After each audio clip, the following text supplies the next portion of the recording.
Let's talk about partial fraction decomposition for fractions whose denominators contain factors that have multiplicity bigger than 1. So there's repeated linear factors in the denominator.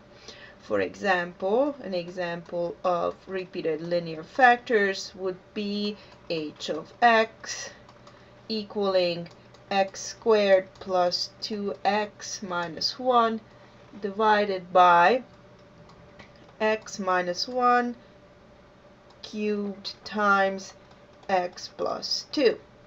The question is, how do we set up the partial fractions decomposition in the case of repeated linear factors? Let's take this h of x, for example, and let's try to come up with just a setup for this particular rational function.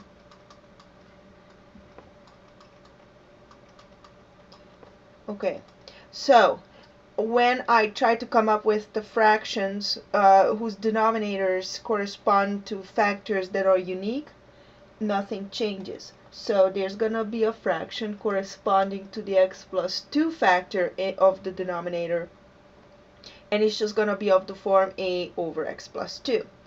Now let's look at the term x minus 1 or factor x minus 1 quantity cubed.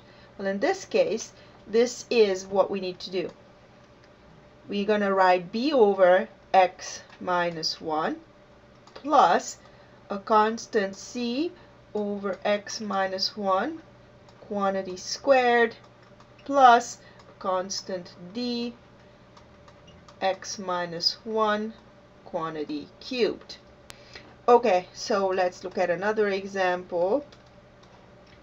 Something like 1 over x minus 1 squared x plus 3 and say x cubed. Now there's going to be a lot of terms here, and I'm going to start with, alright, the first one, x minus 1. It has multiplicity 2.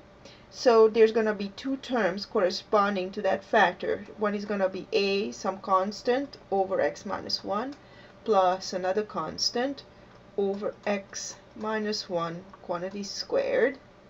Then I'm going to move on to the next factor. The next factor is x plus 3.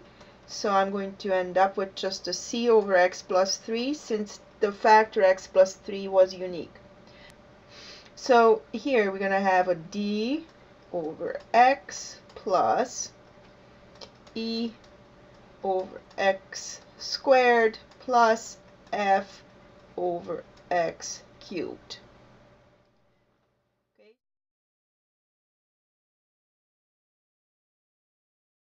So let's look at, say, 1 over x minus 2 quantity squared times x plus 1. Okay, so in this case, we're going to have the following setup.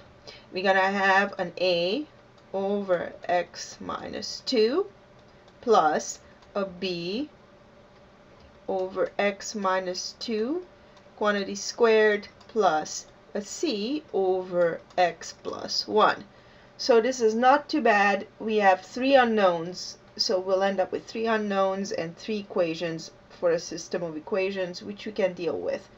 Okay, keep in mind that now we want to choose a, b, c just as before, so that when I add these three fractions together, I end up with my original fraction, which was 1 over x minus 2 quantity squared times x plus 1.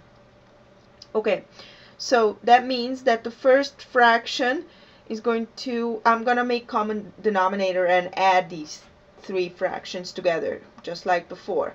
So the first fraction has to be multiplied through top and bottom by x minus 2 times x plus 1.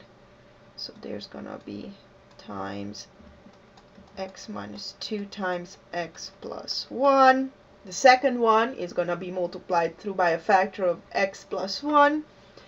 So b times x plus 1 and x plus 1 here, and I'm making a mess of everything. And c has to be multiplied through top and bottom here, so c times x minus 2 quantity squared, and there's going to be an additional factor, x minus 2 quantity squared here. Okay, so we have this awesome mess, but if I rewrite this as a single fraction, then the denominator is going to be x minus 2 quantity squared times x plus 1.